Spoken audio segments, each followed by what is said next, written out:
Hai sis, suka jalan dengan skandal ke?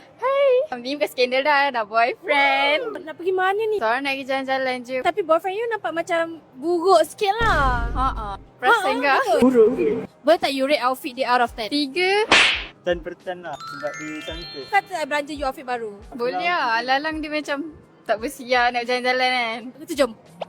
Dah berapa lama korang kenal? Setahun 5 bulan. Kenal kat mana? Dekat stadium macam tengah jogging. Dah tengah jogging? Lepas tu dia tegur saya. Dia minta Instagram. You guys ada ex tak? Ada? Ex you lagi cantik ke girlfriend you lagi cantik? Dia lagi cantik. You laju? Yes. Sempat nak pass mic? Yes. Memang laju. Okay, what about you? Okay, ada ex. Dia ni lagi handsome. You suka perempuan outfit macam mana? Yang macam dia pakai sekarang. Girly macam tu lah. Yes. Kalau I tak suka sangat kalau macam outfit rempit macam ni. I suka macam yang baggy-baggy juga. Nampak clean. Apa red flag girlfriend you? Dia buat semua boleh. Tang saya semua tak boleh.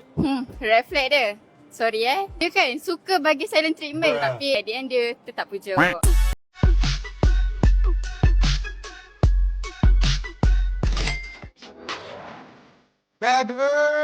Is it bad that I never better I never did? Apa perasaan you lepas ada make over you? Lagi confident lah. Selesa nak jalan dengan awet saya. Nice gila. Nampak kemas. Thank you, Sis Pilih.